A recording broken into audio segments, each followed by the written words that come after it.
Hi, I'm MJ from Lioness Publication, and this is the 10th House briefing for August 24th. In this session, I try and wrap up things from this previous week. Sometimes I bring in other videos that I've done previous to that, but I try and wrap up things that are important, things to concentrate on. And what we're going to look at first is that Trump-Zelensky meeting at the White House. Now, we had the video on that earlier this week. That was actually on the 17th. So that was on Monday that meeting was held. And I mentioned at the end that no one's really going to be coming out a winner from that. One of the things some people noted was that Trump seemed a little bit more amenable. But that's because Venus was sitting on his Saturn, as I mentioned, that he's going to be sort of more friendlier. But overall, his position was not shifting at all. The European community that came together was very careful in what they said to him. Same thing with Zelensky. So this was not something where Trump is coming off a winner. Now, what Trump was looking for on this meeting was just simply for Zelensky to say, yes, I'll agree. So that means that Trump could get a peace prize. That's all Trump is in here for. In fact, he's at the point now that he doesn't think this is important. He wants to wash his hands out of the whole thing because he realizes he can't get a win here. And he's going to try and sink this out of people's sight as fast as possible. Yep, so he can't claim it as a victory. He's not interested. Okay. Yeah, so there's no win-win, nothing like that.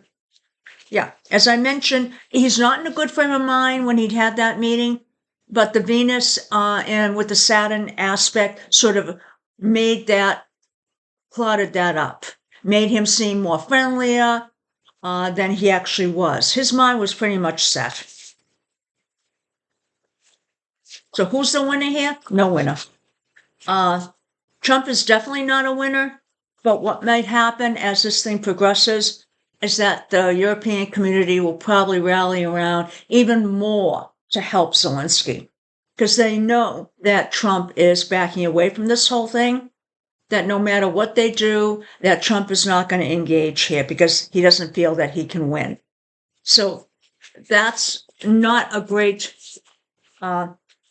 position for the world to have, but Trump doesn't care. Doesn't care. So next, Adams. Eric Adams running for the mayor of New York. As I noted, we did the charts on Mamdani and Andrew Cuomo. And Andrew Cuomo, sort of like the old guard, and Mamdani, the new guard, the new generation coming in. Everything is so far pointing very favorably towards Mamdani. And you have to think, what does that mean for the whole big picture? Well, New York is a sort of different animal, so it doesn't mean that everything is going to go more progressively left or towards what he is espousing. Rather, it means that maybe a lot of different viewpoints can exist under a Democratic bandwagon. And that is actually a good thing.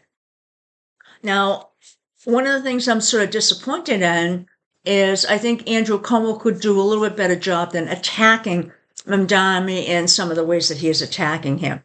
He could focus more on policy issues rather than the track he's taking. But I'm not his campaign manager.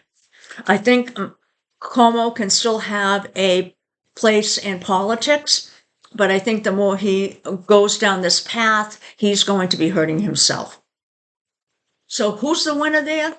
Mamdani is still the winner. Adams, nope. I don't see him having too much of a shot.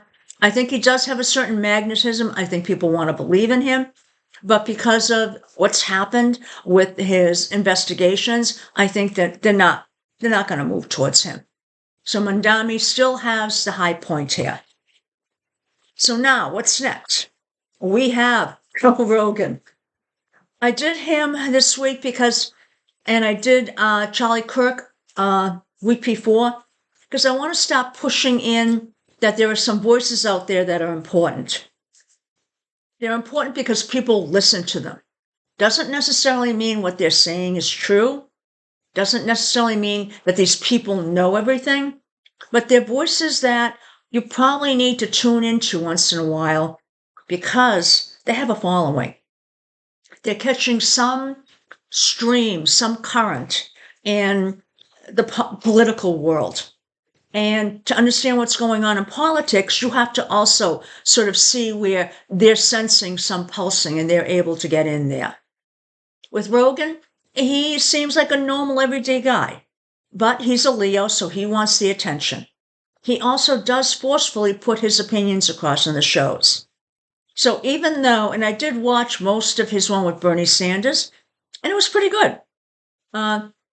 He did bring up stuff that I thought was a little out there. But, you put him and Bernie Sanders together, I think that's probably where we're going to end up going. His audience is probably poised to grow. I think now he's and as I mentioned in the video, he's poised between how much to actually aggressively go after speakers on his show, or whether he needs to sort of change the direction of what he's saying. So we'll see how, the powers that be come down on him. But right now, he's a winner. He's in a position of power. Next, let's take a look at Bolton. As I noted in the video we did, Bolton has been a frequent critic of the Trump administration. And he has said Trump is going to go after his enemies, and Bolton is one of them. So what happened here? Trump went after Bolton. Now, will Bolton sort of sit and take this? Hard to say. I didn't go that far in advance, but I do think that Bolton will fight this. He'll probably end up in court. And does the administration have something that they can put a pin on? He might. Bolton put a book out, which I read, and Bolton even said that he had it going through all the audit phases through the government, and it seemed like he got an okay, but he didn't get an okay. It's back and forth. So could something have been released? Hard to tell. I think if this gets into the court system, we'll know more.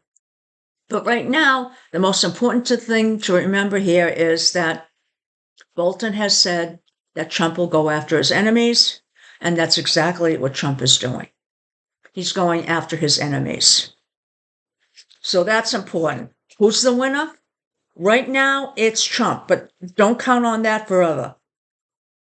Trump is the power in this because Bolton may have done something in letting the book finish going to publishing before having all the approvals, but he may actually have had the approvals.